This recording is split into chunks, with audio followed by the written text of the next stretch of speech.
As I said this, I suddenly beheld the figure of a man, at some distance, advancing towards me with superhuman speed. He bounded over the crevices in the ice among which I had walked with caution. His stature, also, as he approached, seemed to exceed that of a man. I was troubled. A mist came over my eyes, and I felt a faintness seize me. But I was quickly restored by the cold gale of the mountains.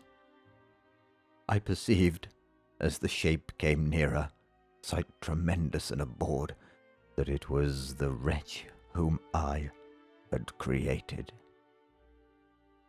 I trembled with rage and horror, resolving to wait his approach, and then close with him in mortal combat. He approached. His countenance bespoke bitter anguish, combined with disdain and malignity, while its unearthly ugliness rendered it almost too horrible for human eyes. But I scarcely observed this. Rage and hatred at first deprived me of utterance, and I recovered only to overwhelm him with words expressive of furious detestation and contempt. "Devil!" I exclaimed, "do you dare approach me? And do not you fear the fierce vengeance of my arm wreaked on your miserable head?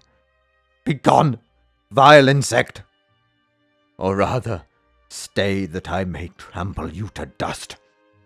And oh, that I could, with the extinction of your miserable existence, restore those victims whom you have so diabolically murdered." "I expected this reception," said the demon. "All men hate the wretched. How, then, must I be hated, who am miserable beyond all living things?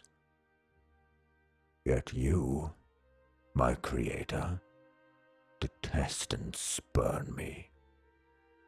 Thy creature, to whom thou art bound by ties only dissoluble by the annihilation of one of us. You purpose to kill me. How dare you sport thus with life?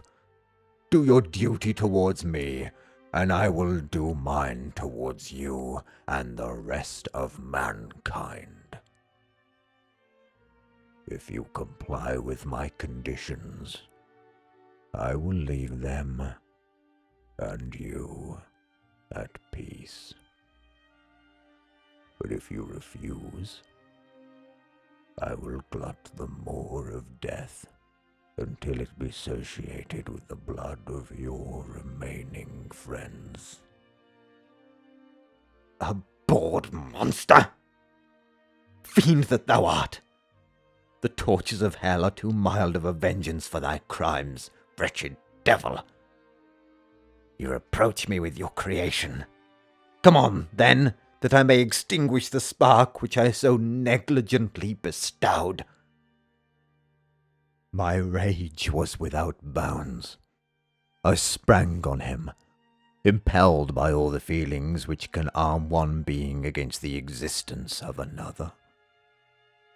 He easily eluded me, and said, "Be calm. I entreat you to hear me before you give vent to your hatred on my devoted head.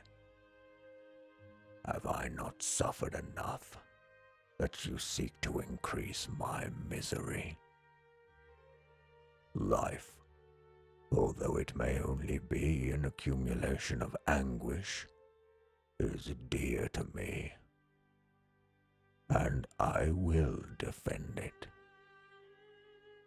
Remember, thou hast made me more powerful than thyself. My height is superior to thine. My joints most supple. But I will not be tempted to set myself in opposition to thee. I am thy creature. and I will be even mild and docile to my natural lord and king, if thou wilt also perform thy part, the which thou owest me. O Frankenstein, be not equitable to every other, and trample upon me alone, to whom thy justice, and even thy clemency and affection is most due. Remember that I am thy creature. I ought to be thy Adam, but I am rather the fallen angel whom thou drivest from joy for no misdeed. Everywhere I see bliss, from which I alone am irrevocably excluded. I was benevolent and good. Misery made me a friend. Make me happy, and I shall again be virtuous. Begone! I will not hear you. There can be no community between you and me. We are enemies.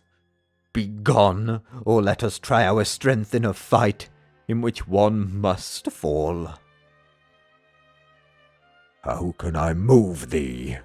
Will no entreaties cause thee to turn a favourable eye upon thy creature, who implores thy goodness and compassion? Believe me, Frankenstein, I was benevolent. My soul glowed with love and humanity. But am I not alone? Miserably alone?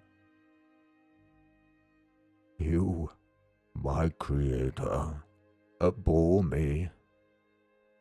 What hope can I gather from your fellow creatures who owe me nothing? They spurn and hate me. The desert mountains and dreary glaciers are my refuge. I have wandered here many days. The caves of ice for which I only do not fear are a dwelling to me, and the only one which man does not grudge. These bleak skies I hail, for they are kinder to me than your fellow beings. If the multitude of mankind knew of my existence, they would do as you do and arm themselves for my destruction. Shall I not then hate them who abhor me? I will keep no terms with my enemies. I am miserable, and they shall share my wretchedness.